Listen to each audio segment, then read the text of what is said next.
This is the Nelson-based trawler, the Tasman Viking, which is operated by Westfleet Fishing. On a recent fishing trip in the Lord Howe Rise area west of New Zealand, the vessel pulled up 37 kilos of coral while bottom trawling. How serious is that in your mind? Well, to start with, New Zealand is the only country that's still bottom trawling in the South Pacific international waters. And so this destruction of deep sea corals is really a shame on our country. Catching coral in this area, or what's known as an encounter with a vulnerable marine ecosystem, triggers an automatic closure of the area under international high seas rules. Conservationists argue we shouldn't be bottom trawling there in the first place. The problem here is that the New Zealand government is still authorising companies to go out and use this extremely destructive fishing method in areas that we know are hotspots of coral life. So the vessel went out there and fished in an area where it's brought up corals, and it's not the first time it's done so. So these closures are put in place as a reaction when the damage is already done. Ministry for Primary Industries observers on the Viking reported the incident as is required.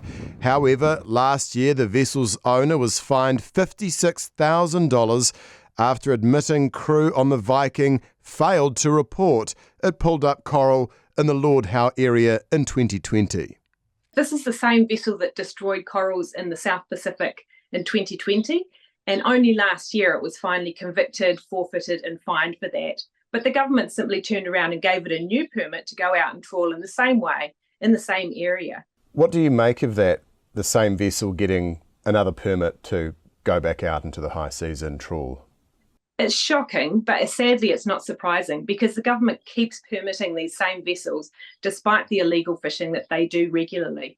So we're just seeing, the worst of our fishing fleets are being given permission to go out and fish internationally. And that reflects back on New Zealand's overall fishing industry, and it's not a good look for us, and it's not a good look for our exports. MPI told the Herald 5.5 square nautical miles of fishing grounds have been closed as a result of this latest incident.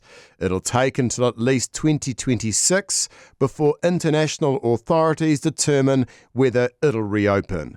Westfleet CEO Craig Boot told the Herald when the coral was caught, fishing immediately stopped and the vessel moved to another area. He noted bottom trawling is only permitted in 0.13% of the South Pacific high seas area. MPI told the Herald there's no indications at this stage that the vessel breached its high seas fishing permit or international regulations.